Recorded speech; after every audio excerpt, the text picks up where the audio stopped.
Fíjense bien, entonces el mundo solo se centra en dar apoyo de alimentos, agua natural, material para construcción, ropa, medicinas, etcétera. Lo cual no es malo, está bien, es bueno, pero la parte espiritual debe de ser cubierta también. En Mateo 25 que acabamos de leer, se mencionan por lo menos 6 principios físicos y espirituales que debemos considerar. Uno es atender a los hambrientos dándoles de comer, pero no nada más lo natural, también lo espiritual, porque Dios es el pan de vida. 2. A los sedientos hay que darles de beber, de lo natural y lo espiritual, enseñando a purificar el alma y el espíritu con los ríos de agua viva.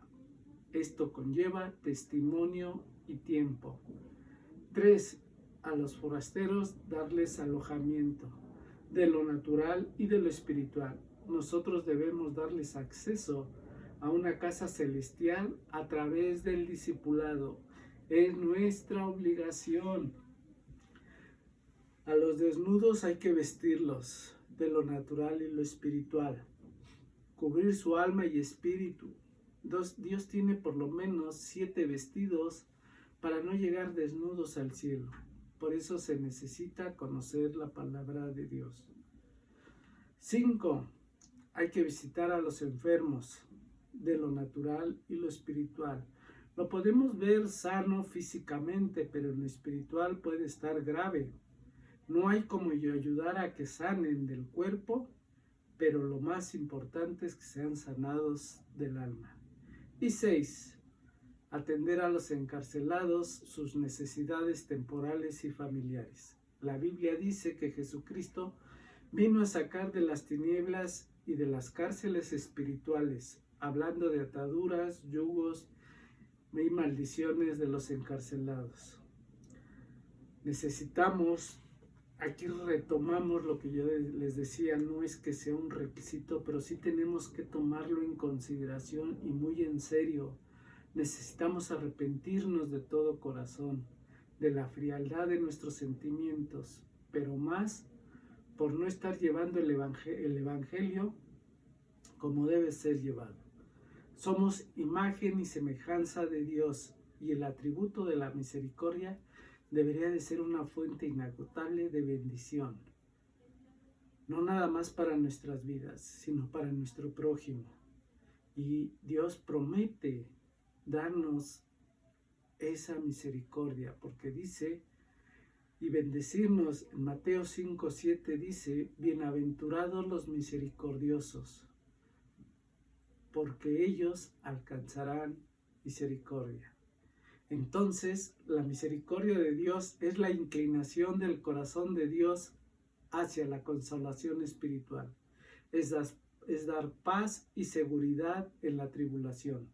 Es el deseo y demostración del afecto divino. Es la ternura con que nos trata. Él nos ayuda en lo que nadie puede hacerlo mejor que Él, a cargar nuestros dolores. Salmo 51:1 dice, ten piedad de mí, oh Dios, conforme a tu misericordia. Conforme a la multitud de tus piedades, borra mis rebeliones. La misericordia de Dios tiene la connotación de considerarnos en el abatimiento. No hay regaños, peleas, sino todo lo contrario.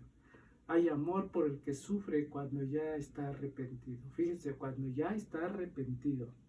No quiere decir que Dios no nos ame, pero ¿cómo nos va a consolar si nosotros seguimos de soberbios y no nos arrepentimos? Todos conocemos la parábola del hijo pródigo. Malgastó toda su herencia a través de la inmoralidad, le faltó el respeto a su familia, era un hombre negativo, pero un día volvió en sí y fue en busca de su padre, el cual tenía el derecho de rechazarlo y repudiarlo, pero no fue así.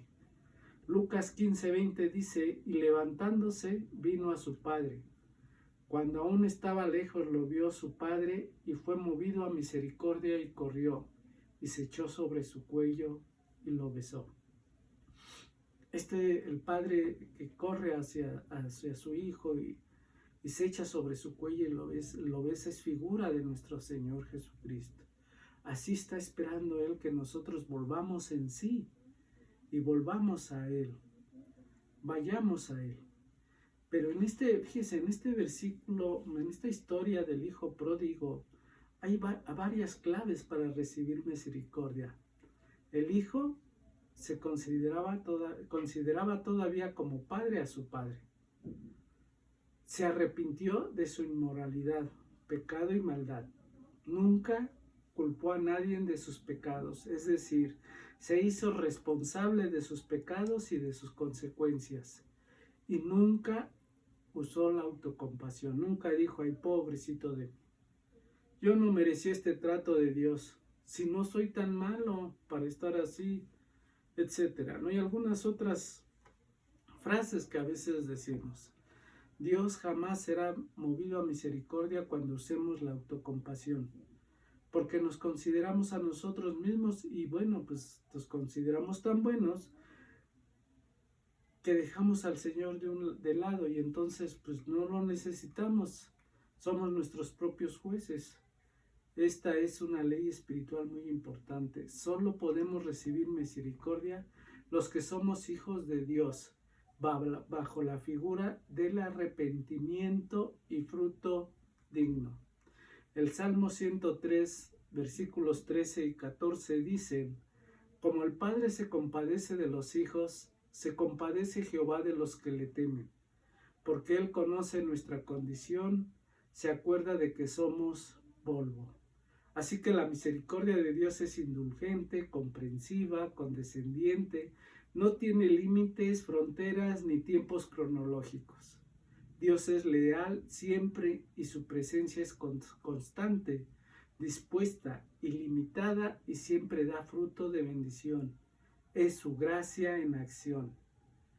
Su protección es el escudo de su misericordia y extiende su perdón a todo aquel que se arrepiente porque Él nos cree.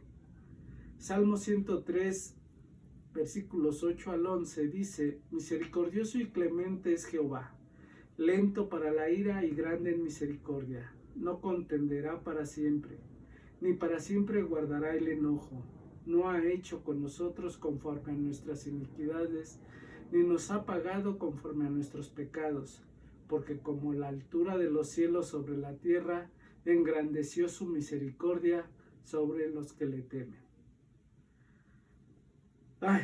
Su misericordia nos libera del mal, como lo vemos en Mateo 6:13, dice, y no nos metas en tentación, mas líbranos del mal, porque tuyo es el reino y el poder y la gloria por todos los siglos. Amén y amén. Su paciencia es producto de su misericordia.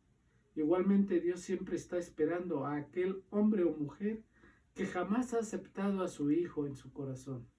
Quizá esa persona toda su vida ha pecado, pero Dios espera hasta el último minuto para arrebatar del infierno esa alma, bajo la figura del arrepentimiento. Y tiene que haber arrepentimiento. Como en el ladrón que estaba al lado de Jesús al ser crucificado. A través del Espíritu Santo nos cubre con un manto de consuelo y paz en las tribulaciones a los que somos sus hijos.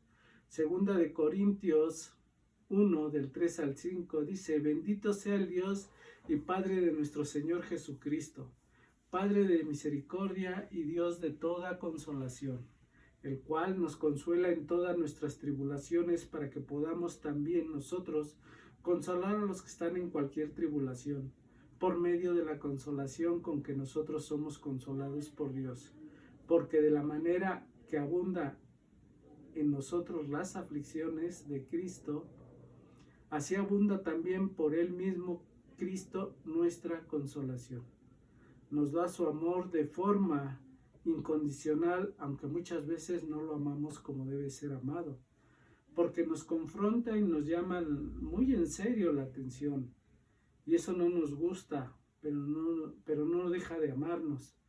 Se dice que Dios ama como somos, pero precisamente porque nos ama no nos puede dejar como estamos. Un padre terrenal, cuando ve a su hijo que está haciendo algo malo, porque lo ama, no lo deja que siga haciendo lo malo. Esto nos lleva a tener un equilibrio necesario para entender lo que es la misericordia de Dios. Hebreos 12, del 9 al 11 dice: ya que respetamos a nuestros padres terrenales que nos disciplinaban entonces, ¿acaso no deberíamos someternos más a la disciplina de nuestro Padre Espíritu? A la disciplina del Padre de nuestro Espíritu, y así vivir para siempre? Pues nuestros padres terrenales nos disciplinaron durante algunos años e hicieron lo mejor que pudieron, pero la disciplina de Dios siempre es buena para nosotros, a fin de que participemos de su santidad.